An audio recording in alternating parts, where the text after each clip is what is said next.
frozen yata yung mga assets, na-neutralize nila. So, paano na ngayon? The people behind this administration do not deserve to lead the Filipino people. Do not deserve to be in government much further because wala silang pakialam sa taong bayan. Wala na silang pakialam, pakinggan yung hinanaing ninyong lahat. Ang kakapal pa ng mukha nila na gamitin ang buong puwersa ng gobyerno.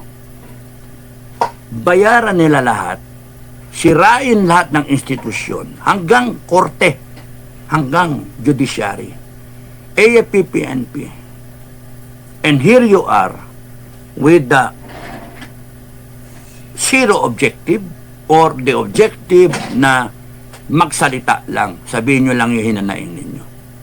Well, kung nirerespeto namin yon, kaya hindi kami makagalaw eh. Hindi namin alam kung saan kami sasaksak eh. Ang FGF, hindi namin alam kung saan kami sasaksak.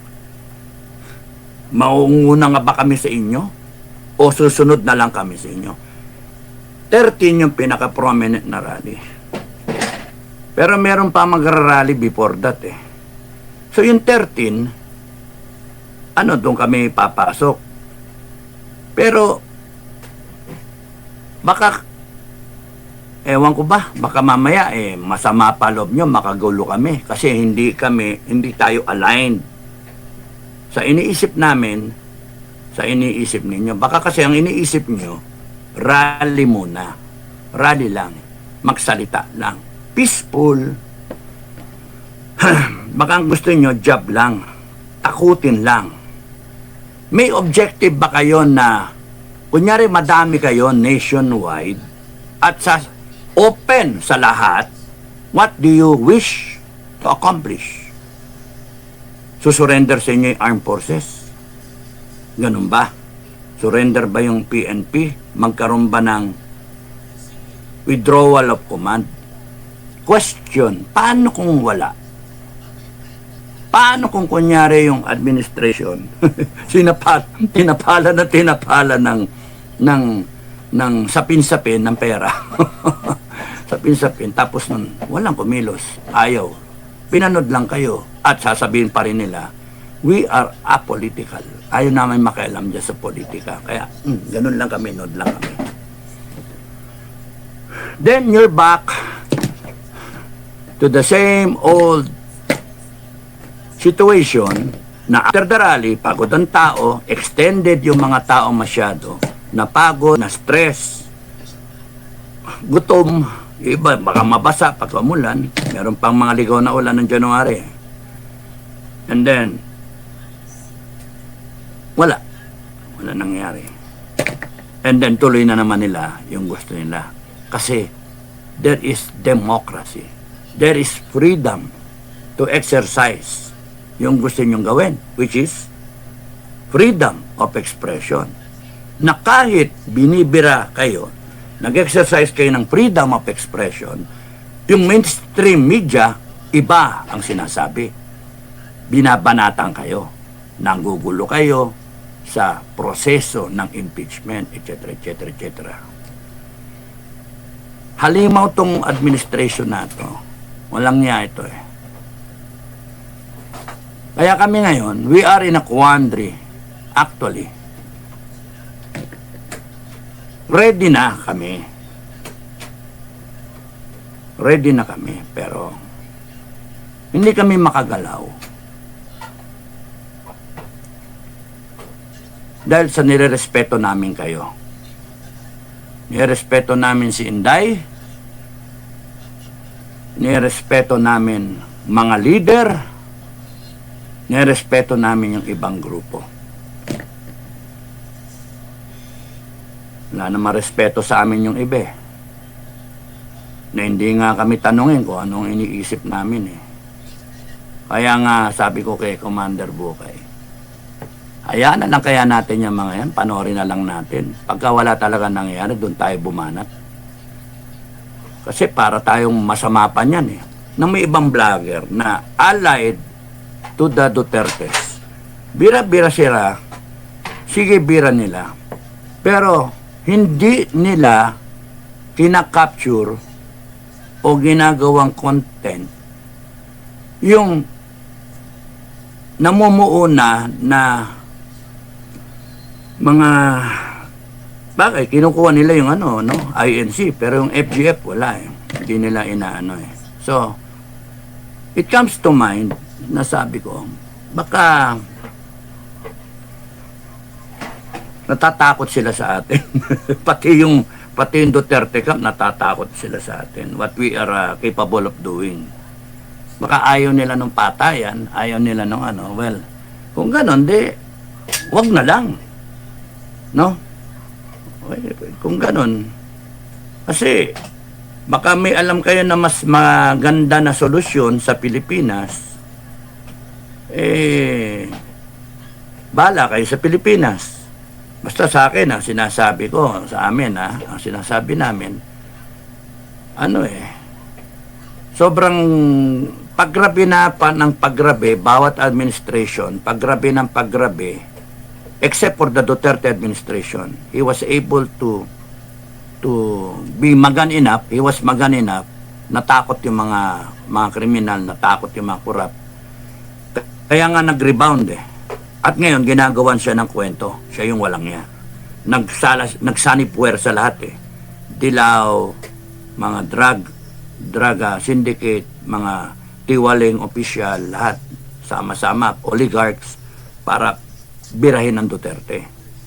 Yan yung problema ng At kung hindi kayo mag-iisip ng this has to end, hindi yung we just have to survive every round to retain the title, or how will you win a fight kung hindi ka bumubuntal? Jab-jab ka lang, wala ka man lang kombinasyon, ang kalaban mo nagko-kombinasyon laban sa iyo. Sige, panakaw. How will you win? Ang nasa libro natin, ang playbook natin, pagalingan tayo. Rally, kanya-kanya tayo. Walang coordination. Mga vlogger, walang coordination. Kanya-kanya, pagalingan.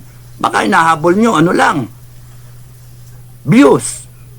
Bahala kayo, mag-views kayo na mag-views. Mag-content kayo hanggang gusto nyo. Pero kami sinasabi namin, ang Pilipinas, malapit nang maging narco state. Ganun kadelikado tayo. Malapit na tayong maging komunista.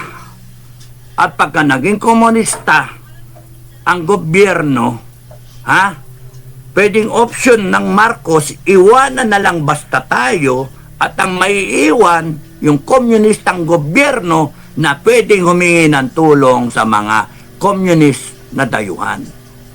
Ang dami yan, di ba? Russia, China, may mga allies, doon kukuha. And then, boom ko na, wala na. Ano gawin nyo? Hingi kayong tulong sa Amerika. Amerika nga, nagmumroblema rin sa sarili.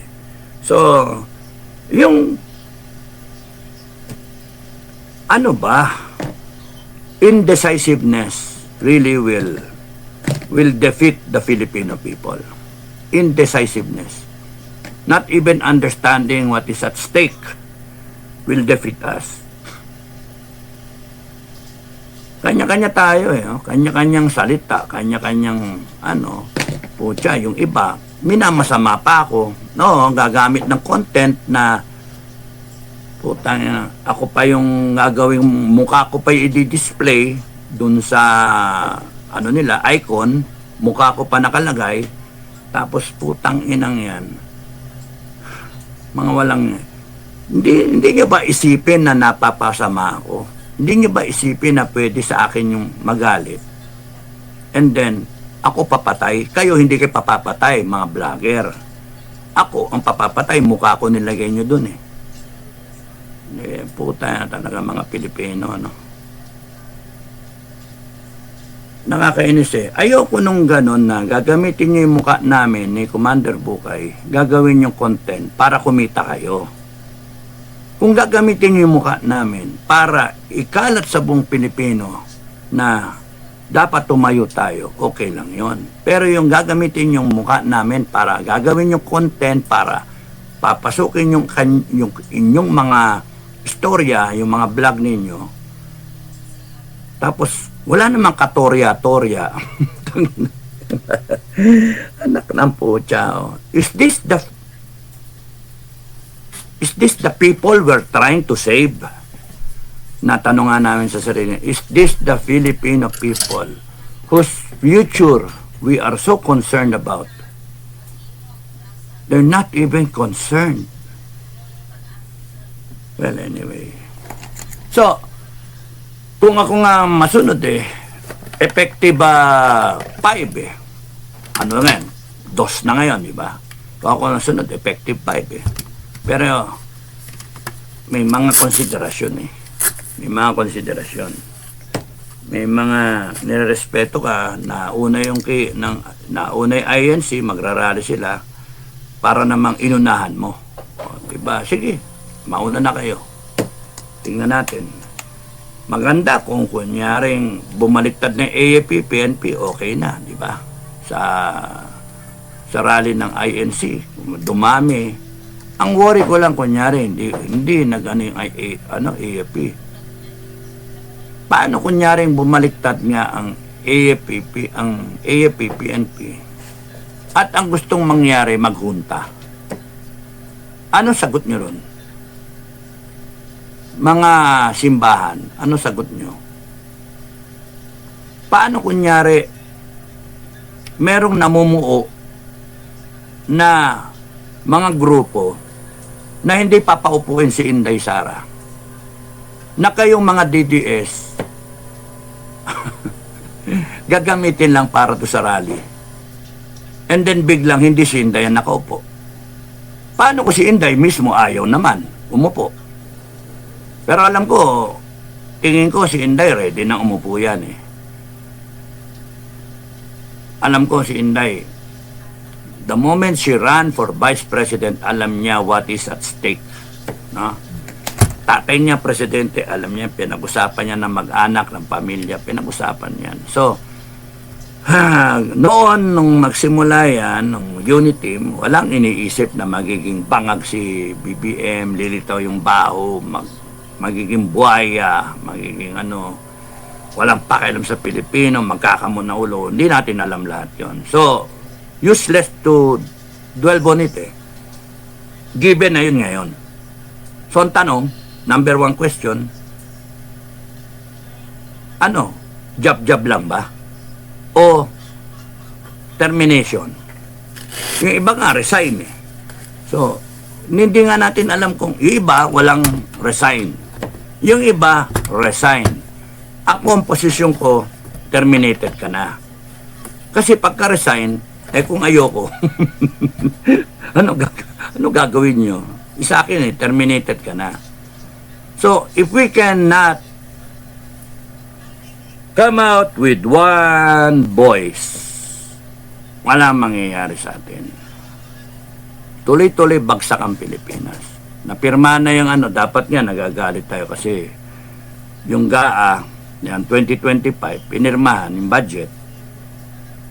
And then, sige-sige yan na kurakot, di ba?